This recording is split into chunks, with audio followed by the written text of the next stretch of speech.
بسم اللہ الرحمن الرحیم نحمدہ ونصلی ونسلم علی رسولہ الکریم۔ سورۃ البقرہ، سورہ آل عمران اور سورۃ النساء اور سورۃ المائدہ، یہ چار بڑی مدنی صورتیں گزری ہیں۔ ان چار مدنی صورتوں میں اسلام کا معاشی نظام اور اسلام کا معاشرتی نظام بہت خوبصورت انداز سے بیان کیا گیا۔ اس کے بعد سورۃ الاعراف اور سورہ انعام، یہ دو مکی صورتیں گزری ہیں جن میں اسلام کا اعتقادیاتی نظام بہت احسن اور خوبصورت انداز سے پیش کیا گیا۔ اب دو صورتیں پھر مدنی آ رہی ہیں، سورہ انفال اور سورہ توبہ۔ ان دو صورتوں کا مضمون ہے اسلام کا سیاسی نظام۔ بہت توجہ سے اور غور سے سننے کی ضرورت ہے تاکہ یہ نظام ہمیں سمجھ میں آئے اور اسلام پر ہونے والے جو سوالات اور اعتراضات ہیں تاکہ ان اعتراضات اور سوالات سے ہمارا ذہن صاف ہو سکے۔ اسلام کا سیاسی نظام یہ ہے کہ اسلام ایک ریاست قائم کرنا چاہ رہا ہے، اور اس ریاست کے اندر اسلام کے ماننے والے پرامن طریقے سے اللہ تبارک تعالیٰ کے احکام کو بجا لائیں گے اور اللہ کی بندگی کریں گے۔ اور یہ جو اسلام ایک چھوٹی سی ریاست قائم کرنا چاہ رہا ہے، اس ریاست کی حدود کیا ہونی چاہیے اسلام یہ بتاتا ہے۔ بلکہ اس کو سمجھانے سے پہلے میں ایک مثال عرض کرتا ہوں۔ ایک شخص نے ایک زمین کی نشاندہی کر کے، باؤنڈری کر کے ایک شخص کو وہاں مالی مقرر کیا اور نشان لگا دیے کہ اس نشان کے اندر اندر آپ نے خوبصورت باغیچہ لگانا ہے۔ اب خوبصورت باغیچہ لگانے والا جو آدمی آتا ہے وہ باغیچہ لگانے کا ماہر بھی ہے اور درختوں کو، پودوں کو اچھی طرح سے جانتا بھی ہے۔ وہ کیا کرے گا؟ وہ اچھے اچھے وہاں درخت لگائے گا اور خوبصورتی پیدا کرنے کی کوشش کرے گا۔ اور یہ بھی آپ جانتے ہیں کہ اس باغیچے کے اندر جو کانٹے ہوں گے، خودرو گھاس ہوگی، اس گھاس کو بھی وہ نکالے گا، وہ اکھیڑے گا۔ اگر اس گھاس کو نہیں نکالے گا تو اس چمن کی خوبصورتی برقرار نہیں رہتی۔ اسی طرح سے وہ حفاظت بھی کرے گا کہ جناب باہر سے کوئی جانور آ کر اس باغیچے کو خراب نہ کرے، کوئی آدمی اسے خراب نہ کرے۔ جو حدود اس کو مالک نے دی ہیں، زمین اس مالک کی ہے، وہ مالک یہ کہہ رہا ہے کہ جو حدود میں نے تجھے بتائی ہے، اس تمام کی تمام حدود پر آپ نے خوبصورت باغیچہ قائم کرنا ہے اور اس کی حفاظت بھی کرنی ہے۔ اب وہ باغیچہ لگاتے لگاتے آگے بڑھتا ہے، سامنے سے کوئی لوگ آ کر مزاحمت کرتے ہیں کہ ہم آپ کو آگے نہیں لگانے دیں گے، جبکہ زمین تو مالک کی ہے۔ وہ کہہ رہا ہے کہ اس پر آپ کو باغیچہ لگانا ہے، اس نے ذمہ داری سونپی ہے کہ یہ کام آپ نے کرنا ہے۔ کچھ لوگ آ کر اس طرح کی رکاوٹ ڈالتے ہیں، کچھ آ کر اس چمن کو خراب کرنا چاہتے ہیں، اور کچھ اس کے اندر خودرو گھاس اور پودے اور کانٹے وہ ڈالنے کا اور کانٹوں کا بیج ڈالنے کی کوشش کرتے ہیں تاکہ اس کا چمن خراب ہو۔ اب عقل کیا کہتی ہے؟ عقل کا تقاضا یہی ہے کہ یہ جو نگہبانی کرنے والا، جو باغبان ہے، جو مالی ہے، اس کو دفاع بھی کرنا ہے اور اس کو باغیچے کو آگے بھی بڑھانا ہے اور اندر کوئی جانور بھی نہیں داخل ہونے دینا، اور اس نے جناب خودرو گھاس کو بھی اور کانٹوں کو بھی اکھیڑنا ہے۔ بس یہ تمہید ذہن نشین فرما چکے، تو اب آپ ذہن نشین کریں کہ 13 سال مکی دور میں رسول اکرم صلی اللہ تعالیٰ علیہ وسلم اور صحابہ کرام کی محنتیں اور ریاضتیں اور قربانیاں، اور ان قربانیوں کے نتیجے میں مدینہ منورہ کی ایک ریاست حاصل ہوئی۔ اب یہ ریاست مدینے تک محدود نہیں رہے گی۔ کیوں؟ اس لیے کہ اس ریاست کا اصل مالک کون ہے؟ اللہ ہے، اور اللہ کی زمین کتنی ہے؟ وہ صرف مدینے تک محدود نہیں ہے، وہ پوری دنیا ہے۔ اللہ نے اپنے نبی کو یہ حکم دیا، هو الذی ارسل رسولہ بالہدی ودین الحق لیظہرہ علی الدین کلہ۔ اللہ نے اپنے نبی محمد رسول اللہ صلی اللہ علیہ وسلم کو رسول اور نبی بنا کر اس لیے بھیجا تاکہ پوری دنیا میں اسلام کا غلبہ کرے اور اسلام کا چمن پوری دنیا کے اندر پھیلائے۔ اور جو جگہ جگہ کے اندر کفر کے اور شرک کے اڈے بنے ہوئے ہیں، ان خودرو کانٹوں کی طرح جو کانٹے لوگوں کو نقصان پہنچائیں گے، ان کانٹوں کو یہاں سے نبی نکالے گا، کفر کی جڑوں کو نکالے گا، شرک کی جڑوں کو نکالے گا، اور اپنی اسلامی ریاست کو وسعت دیتا دیتا دیتا پوری دنیا تک جائے گا۔ کیوں؟ اس لیے کہ یہ دھرتی کس کی ہے؟ اس اللہ وحدہ لا شریک کی ہے۔ اس اللہ کا یہ قانون ہے کہ اس دھرتی پر اس کا بتایا ہوا نظام چلے گا۔ اب اس محنت کو لے کر رسول اکرم صلی اللہ تعالیٰ علیہ وسلم مدینہ منورہ پہنچتے ہیں۔ حضرت صلی اللہ تعالیٰ علیہ وسلم نے ریاست جیسے ہی قائم فرمائی تو بات وہی شروع ہو گئی کہ باہر سے طاقتیں آنے لگیں اور وہ اس ریاست کو آگے پھیلانے میں رکاوٹیں پیدا کر رہے ہیں۔ جب آگے پھیلانے میں رکاوٹیں پیدا کر رہے، سمجھانے کے باوجود بھی نہیں سمجھ رہے، تو جس طرح سے اس مالی جو اس باغ کی نگہبانی کرتا ہے اور وہ سامنے والے کو سمجھاتا بھی ہے پھر بھی وہ نہیں سمجھتا، تو پھر اس نے ہاتھ میں ڈنڈا اٹھانا ہے۔ اسی طرح سے محمد رسول اللہ صلی اللہ تعالیٰ علیہ وسلم نے پھر ہاتھ میں تلوار لی ہے، اور اللہ تبارک و تعالیٰ کا حکم آیا، اور اس حکم کے مطابق جو اسلامی ریاست کو آگے بڑھنے سے روک رہے تھے وہ جب سامنے آئے، چاہے وہ قبیلہ ہے، چاہے وہ اپنا خاندان ہے، چاہے وہ اپنا باپ ہے، چاہے وہ اپنا بیٹا ہے، چاہے وہ اپنی بہن ہے، چاہے وہ اپنی بیوی ہے، کسے باشد کوئی بھی ہو، پھر اسلام یہ کہتا ہے کہ سامنے جو رکاوٹ کے لیے آئے گا وہ مارا جائے گا۔ معرکہ بدر ہوا، احد ہوا، 27 غزوات پیارے رسول صلی اللہ علیہ وسلم نے اپنی زندگی میں 27 غزوات میں شمولیت فرمائی ہے۔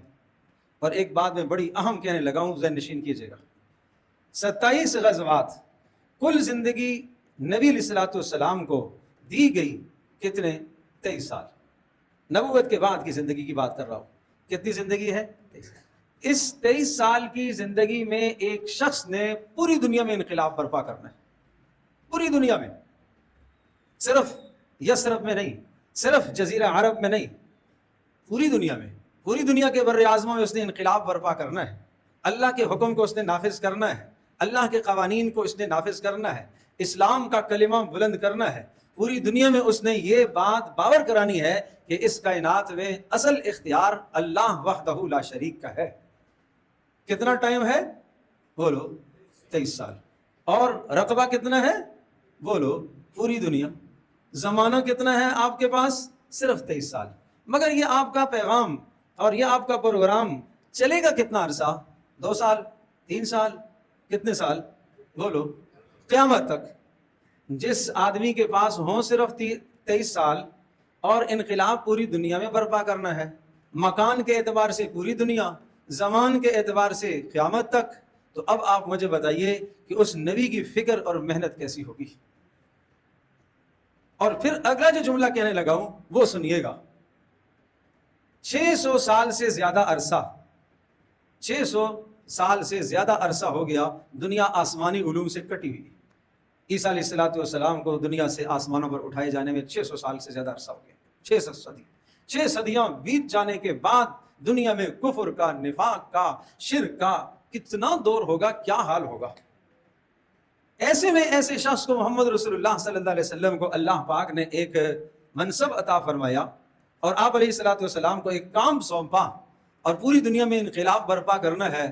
وقت ہے بہت قلیل، پوری دنیا میں انقلاب برپا کرنا ہے۔ 27 غزوات اس شخص نے لڑے ہیں، اور ان 27 غزوات میں کل مرنے والوں کی تعداد، چاہے ادھر سے ہو مسلمان شہداء، چاہے کافروں سے ہو جو واصل جہنم ہیں، وہ کل تعداد 500 سے زیادہ نہیں ہے۔ آپ جان رہے ہیں؟ اور پھر تاریخ لکھتی ہے کہ وہ شخص جو پوری دنیا میں انقلاب کا داعی ہے، اس کے اپنے مبارک ہاتھ سے پوری زندگی ایک کافر بھی نہیں مارا گیا۔ اس کو کہتے ہیں اسلام کا نظام امن، نظام سیاست پر امن۔ پوری زندگی میں، پورے 23 سال میں ایک کافر آپ کے ہاتھوں سے واصل جہنم نہیں ہوا، سوائے ایک شخص کے جس کو آپ نے یوں چھڑی ماری تھی، اور اس نے کہا تھا کہ اگر یہ میری طرف تھوک بھی دے گا تو میں مر جاؤں۔ بس ذرا سی اس کو خراش آئی اور وہ اتنا شور مچا رہا تھا جیسے بیل ڈکارتا ہے، شور کرتا ہے۔ لوگوں نے اس کو بڑا طنز کیا، اس نے کہا تمہیں نہیں معلوم یہ مار کس کی ہے؟ یہ مار محمد کی ہے، ہم عام آدمی کی مار نہیں۔ بس اس کے علاوہ آپ کی تلوار سے کوئی واصل جہنم نہیں ہوا۔ تو آج آپ دیکھیے یا اس کے بعد آپ تاریخی دنیا میں دیکھیے، جو قومیں انقلاب برپا کرتی ہیں یا جو ملک دوسرے ملکوں کو فتح کرتے ہیں اور فتح کرنے کے وہ غلط منصوبے بناتے ہیں، ظالمانہ منصوبے بناتے ہیں، ایک ایک دن ہزاروں لاکھوں جانیں گئی ہیں، تاریخ شاہد ہے۔ مگر قربان جائیے پیارے رسول صلی اللہ تعالیٰ علیہ وسلم کا انقلاب ایسا ہے کہ پوری تاریخ میں آپ کے دور نبوت میں 23 سالہ دور کے اندر 27 غزوات میں 500 افراد کی جانیں بھی نہیں گئی ہیں۔ آپ یہ اعلان فرما رہے ہیں خبردار جو اپنا ہتھیار ڈال دے گا اسے نہیں قتل کیا جائے گا، خبردار جو اپنے گھر کا دروازہ بند کر دے گا اسے نہیں مارا جائے گا، خبردار کسی عورت کو نہیں قتل کیا جائے گا، خبردار کسی بچے کو نہیں مارا جائے گا، خبردار کسی لولے اور لنگڑے کو نہیں مارا جائے گا، کسی معذور کو نہیں مارا جائے گا۔ قربان جائیے اسلام کے محاذ سے، قربان جائیے محمد رسول اللہ صلی اللہ تعالی وسلم کا پیارا دین۔ اب بات آ گئی، جب یہ بات آپ سمجھے، اب اگلا مرحلہ سنیے گا، اگلا مرحلہ بھی بڑا اس سے عجیب، تھوڑا سا پانی دے۔ اگلا مرحلہ بڑا عجیب ہے۔ پہلا معرکہ ہوا ہے بدر کا، اور بدر کے معرکے میں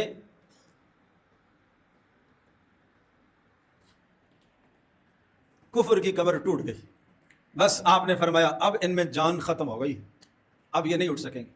شرارتیں کرتے رہے اس کے بعد بھی، مگر کوئی فائدہ نہیں ہوا، اسلام بڑھتا چلا گیا، بڑھتا چلا گیا، بڑھتا چلا گیا۔ بدر میں جو مال غنیمت آیا، میں آپ کو اسلامی ریاست کے اصولوں میں سے ایک اصول یہ سمجھاتا ہوں، اور یہ ذہن نشین فرمائیے کہ اللہ کے حکم کو بالادستی ہوگی، بس اللہ پاک کے حکم کے سامنے چاہے اپنا باپ آ جائے، چاہے بیٹا آ جائے، چاہے بھائی آ جائے، چاہے کوئی آ جائے، نہیں رہے گا، نہیں بچے گا۔ وہ سب سے بلند تر قانون اللہ اور اس کے رسول کا ہوگا۔ اس کے بعد جب یہ بات آپ ذہن نشین فرما چکے، تو اب جب کوئی علاقہ فتح ہوتا ہے، اس علاقے سے جو مال حاصل ہوتا ہے اس مال کو کہتے ہیں مال غنیمت۔ اس مال کو کیا کیا جائے گا؟ بدر میں مال آیا، کفار مغلوب ہو گئے اور مسلمانوں کو غلبہ اللہ نے دیا، بڑا مال آیا۔ اس سے پہلے عرب میں جنگیں ہوتی تھیں، اس لیے کہ عرب میں قبائلی نظام تھا، اور اس قبائلی نظام کے تحت جنگیں ہوتی رہتی تھی۔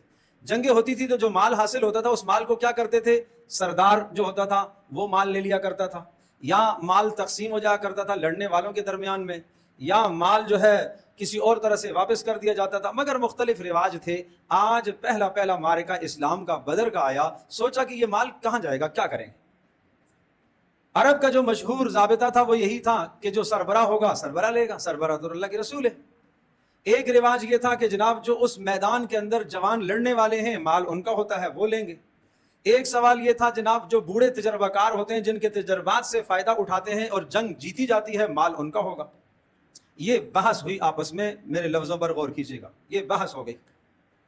اللہ نے یہ آیات اتاری، ایک آیت نہیں، دو نہیں، یہ پورا پاؤ جس کو آپ کہتے ہیں ایک ربع، چوتھائی حصہ سورہ انفال کا شروع سے لے کر 10واں پارہ جہاں سے شروع ہو رہا ہے وہاں تک یہ مضمون ہے کہ مال غنیمت کس کا ہے۔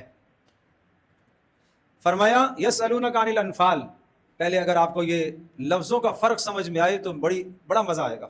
ایک ہے غنیمت اور ایک ہے انفال۔ غنیمت اس مال کو کہتے ہیں کہ جہاں لڑائی ہو، کافر بھاگ جائیں، ہاتھ میں مال آئے اور اس کو غنیمت کہا جاتا ہے، جیسا کہ بدر میں ہوا۔ انفال وہ مال ہوتا ہے کہ جہاں مسلمان پہنچے اور کافر آگے سے بھاگ گئے، لڑائی ہوئی نہیں ہے، بغیر لڑائی کے مال حاصل ہوا، اس کو کہتے ہیں انفال۔ یا یہ ہے کہ مفت میں کوئی دے دے، مثال کے طور پر امیر کوئی شے تمہیں دے دیتا ہے، انفال۔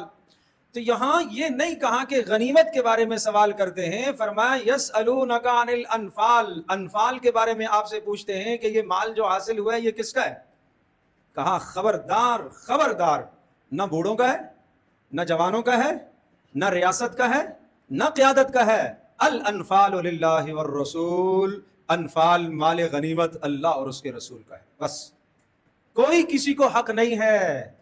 اسلام یہ سمجھاتا ہے کہ جو مال تمہیں حاصل ہوگا، ایسا نہیں کہ ارباب اقتدار طبقہ اس مال پر قابض ہو جائے، یا یہ کہ وہ طبقہ جو لڑ رہا ہے میدان میں وہ قابض ہو جائے کہ یہ ہمارا حق ہے، نہ ان کا حق ہے، نہ ارباب اقتدار کا حق ہے۔ الانفال للہ والرسول، انفال اللہ اور اس کے رسول کا ہے۔ تو کیا مطلب؟ جیسے اللہ چاہے گا ایسے تقسیم ہوگا؟ جیسے رسول چاہے گا، جیسے اللہ رسول سے تقسیم کرائے گا ایسے ہوگا، خبردار اس پر بات نہ کرو۔ اس کے بعد ایسی ڈانٹ سنائی، ایمان کیا ہوتا ہے؟ انما المؤمنون، تم جانتے ہو ایمان یہ ہے کہ جب اللہ کا نام آئے تو دل کانپ اٹھے، جب قرآن پڑھا جائے تو ایمان بڑھتا جائے، ایمان یہ ہے کہ اللہ پر توکل ہو، ایمان یہ ہے کہ اندر نماز کا جذبہ ہو، ایمان یہ ہے کہ جو اللہ نے دیا ہے اس میں سے خرچ کرنے کا جذبہ ہو۔ جن میں یہ 5 خوبیاں ہیں، فرمایا وہ ہیں پکے سچے مومن۔ وہ غنیمت کی بات ہی ختم کر دی۔ اب اگلی بات سنیے گا، کہا انفال اللہ اور اس کے رسول کا ہے، مال غنیمت اللہ اور اس کے رسول کا ہے۔ کیوں؟ جنگ تم نے جیتی ہے۔ اللہ کہہ رہا ہے مدینہ سے اللہ نے تمہیں نکالا ہے بدر کی طرف، اللہ نے تمہیں یہاں پہنچایا ہے۔ نمبر 2، اللہ تبارک تعالیٰ کی منشا یہ تھی کہ کافر مارے جائیں اور اسلام کا غلبہ ہو، تو تمہارے پاس تو سامان بھی نہیں تھا، اور اللہ کہہ رہا ہے فلم تقتلوہم، آپ نے مارا بھی نہیں، ولیکن اللہ قتلہم، آپ نے قتل نہیں کیا، اللہ نے قتل کیا۔ اللہ یہ کہہ رہا ہے کہ اے پیارے نبی، آپ نے جو مٹی اٹھا کر ڈالی تھی یوں کافروں کی طرف بدر میں، اور ہر کافر کی آنکھ میں جا کے وہ مٹی پڑی تھی، اے پیارے وہ آپ نے نہیں ڈالی، وہ اللہ نے ڈالی ہے۔ جب قتل بھی اللہ نے کیا ہے، مٹی بھی اللہ نے ڈالی ہے، اور مکہ مدینہ سے نکالا بھی ان آپ کو اللہ نے یہاں تک لایا ہے، بدر میں معرکہ بھی اللہ نے کرایا ہے۔ اور اذ یغشیکم النعاس، اور جب تم تھک گئے تھے، لڑ کے چور چور ہو گئے تھے، اللہ نے اونگ طاری کی، اور اس اونگ کے ذریعے سے تمہاری 6 گھنٹے کی نیند جیسے آدمی پوری کر کے فریش ہو جاتا ہے، وہ فریش تو تمہیں اللہ نے کیا۔ اللہ نے آسمان سے بارش برسائی، تمہارے دلوں سے اللہ نے وساوس دور کیے، اللہ نے آسمان سے ملائکہ کو اتارا، اور ان ملائکہ نے اپنے ہاتھوں میں تلواریں لے کر ان کافروں کی گردنیں کاٹی ہیں۔ اب بتاؤ مال کس کا ہونا چاہیے؟ بولو اللہ۔ یہ اللہ کیوں کافروں کو مروایا؟ کیوں مروایا؟ ذالک بأنہم شاقوا اللہ ورسولہ، اس لیے یہ اللہ اور اس کے رسول کے دشمن تھے، اور جو اللہ اور اس کے رسول کا دشمن ہوتا ہے اس کی یہی سزا ہوا کرتی ہے۔ اور اس لیے مروایا کہ وہ تمہیں پتہ نہیں ہے، وہ مکہ سے جب نکلے تھے قریش مکہ، تو بیت اللہ کا طواف اور غلاف پکڑ کے یہ کہہ کے نکلے تھے کہ اے اللہ ہم محمد کے دین کو نہیں مانتے، معاذ اللہ، اگر یہ دین حق ہے تو ہمارے اوپر عذاب نازل کر۔ کہا اللہ عذاب نازل کر، تو کہا انہوں نے عذاب خود مانگا ہے، اس لیے مروایا جا رہا ہے ان کو۔ اور پھر تم اسلامی لشکر جب لے کے نکلو گے، تمہیں پتہ ہے اس کے کیا آداب ہیں؟ اس کے آداب ہیں اللہ اور اس کے رسول کی اطاعت کرتے رہنا، جب اللہ اور اس کا رسول تمہیں بلائے لبیک کہنا، اور اسی طرح سے خیانتیں نہ کرنا، مال غنیمت میں خیانت مت کرنا، اور اسی طرح سے تقوی اختیار کرنا۔ اللہ تبارک تعالیٰ کی مدد تمہارے ساتھ ہوگی، اور یوں سمجھ لیجئے گا 1 ربع یہ باور کرایا مال تمہارا نہیں، مال تمہارا نہیں، مال تمہارا نہیں، یہ مال غنیمت کا ڈھیر لگا ہوا ہے، سمجھ لو یہ مٹی کا ڈھیر لگا ہوا ہے۔ صحابہ کے نزدیک یہ سونا یہ مٹی برابر ہوگی۔ ایسی ذہن سازی قرآن نے کی کہ یہ سونا اور یہ مٹی برابر ہو گئے، کوئی آدمی اس مال غنیمت پر ہاتھ ڈالنے کو تیار نہیں ہے۔ ایسے ذہنوں کو فریش کیا، ایسے ذہنوں کو صاف کیا، اور جب یہ صاف ہو گئے اور ان کے نزدیک یہ سونا اور یہ مٹی برابر ہو گئی، تو پھر اللہ نے کہا وَاعْلَمُوا أَنَّمَا غَنِمْتُمْ من شیء فان للہ خمسہ وللرسول، یہ جو مال تم نے مال غنیمت حاصل کیا ہے نا، اس کا 5واں حصہ وہ اللہ اور اس کے رسول کے پاس چلا جائے گا، اور باقی حصے جو ہے وہ لڑنے والوں میں تقسیم ہو جائے گا۔ اتنا ذہن صاف کیا کہ کوئی اس مال کو ہاتھ لگانے کو تیار نہیں ہے۔ اور پھر یہ کہنا پڑا، اگلا جملہ سنیے گا جو میں کہہ رہا ہوں، یہ کہنا پڑا پیارے رسول صلی اللہ علیہ وسلم کو کہ ایک آدمی جو مال حاصل کرتا ہے کہاں سے حاصل کرتا ہے؟ آپ کو میراث ملتی ہے، یا آپ کو کوئی گفٹ دیتا ہے، یا آپ کمائی کر کے مال حاصل کرتے ہیں؟ جتنے بھی مال حاصل کرنے کے طریقے ہیں ان میں سے سب سے بہترین کسب وہ مال غنیمت، اس کی فضیلت بیان کرنی پڑی تو تب جا کے صحابہ نے اسے ہاتھ لگایا اور اسے لیا۔ تو بات یہ ہے کہ اسلام یہ سمجھاتا ہے کہ اسلام کا جو سیاسی نظام ہے نا، اس کے مال کے اوپر اس طرح سے اللہ اور اس کے رسول کے حکم کا کنٹرول ایسے ہوگا، نہ تو وہ ارباب اقتدار کا ہوگا اور نہ وہ افواج کا ہوگا، وہ اللہ اور اس کے رسول کے قانون کے مطابق ہوگا۔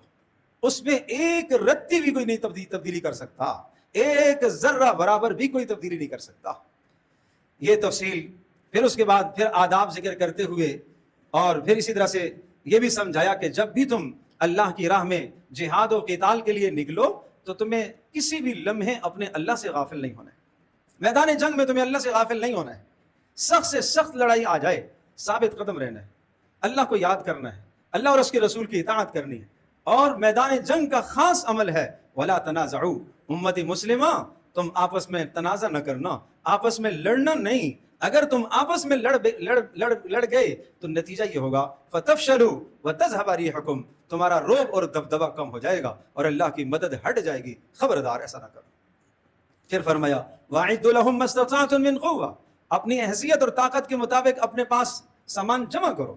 جو بھی جدید سے جدید ٹیکنالوجی ہے, جدید سے جدید ہتھیار ہے, جدید سے جدید چیزیں ہیں, وہ تم لو, وہ تمہیں منع نہیں ہے. اسلام اس سے روکتا نہیں ہے, اسلام اس کی تمہیں ترغیب دیتا ہے.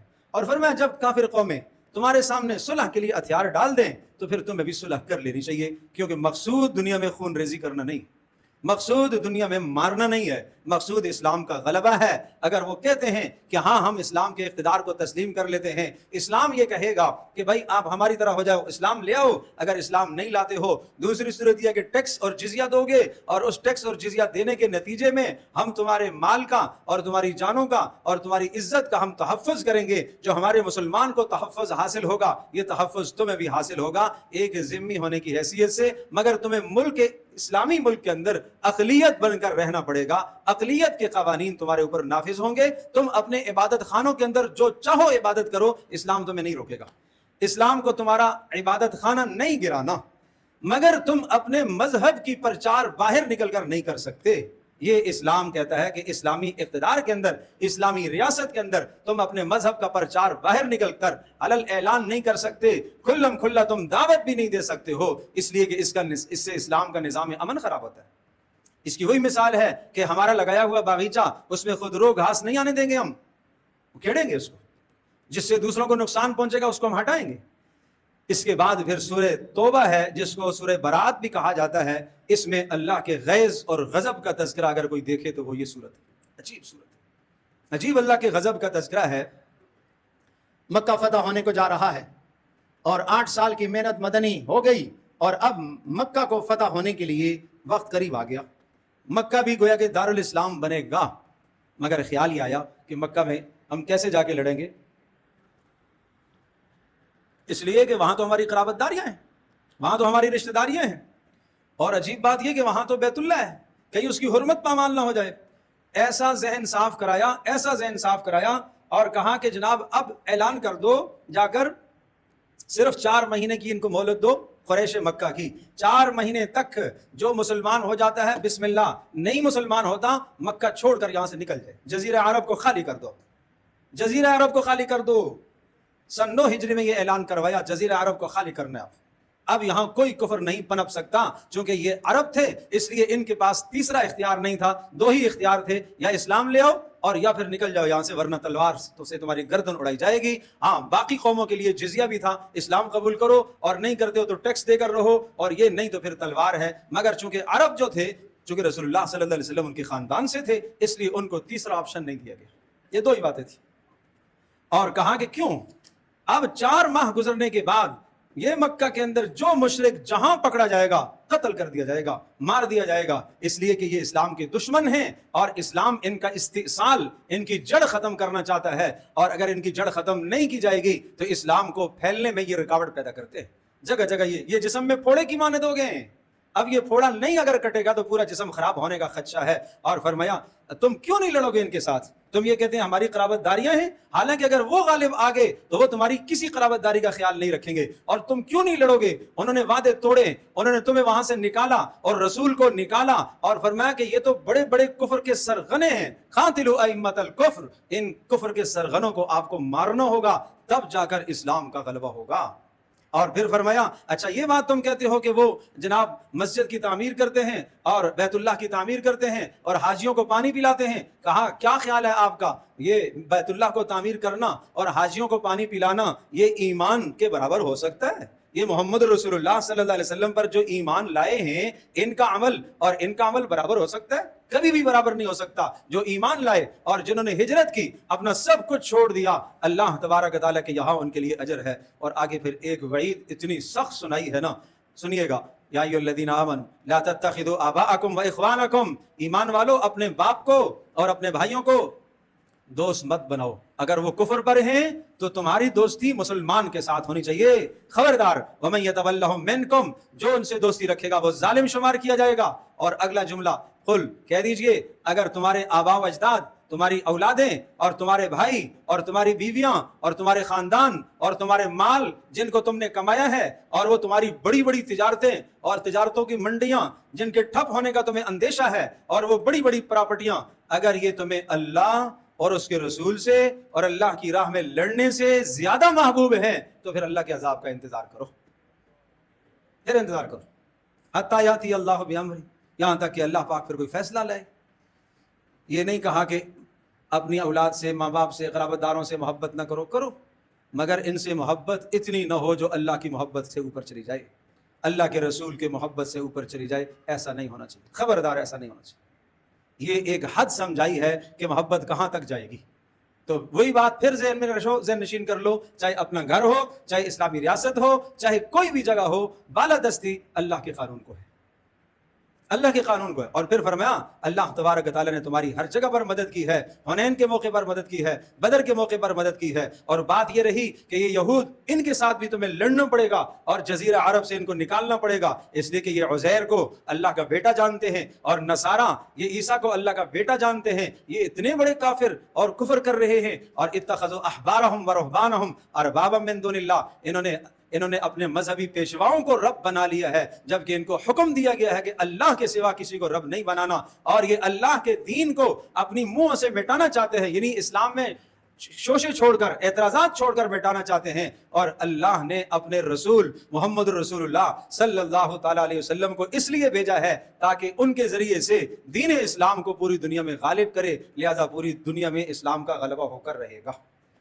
یہ پھر رسول اکرم صلی اللہ تعالیٰ علیہ وسلم نے اپنی پیاری زندگی میں یہ منظر دیکھ لیا، اور جزیرہ عرب جو ہے وہ صاف ہو گیا، اور وہ سورہ اذا جاء نصر اللہ والفتح کی تفسیر پوری ہو گئی کہ اے پیارے، جب اللہ کی مدد آئے گی اور جب فتح اور غلبہ ہوگا تو دیکھے گا لوگ جوک در جوک، فوجوں کی فوجیں اسلام میں داخل ہو رہی ہوں گی۔ یہ اپنے آپ نے اپنی پیاری آنکھوں سے یہ منظر دیکھ لیا۔ اب فسبح بحمد ربک واستغفر، اب آپ اپنے رب کے نام کی تسبیح بیان کیجئے اور آپ استغفار کیجئے۔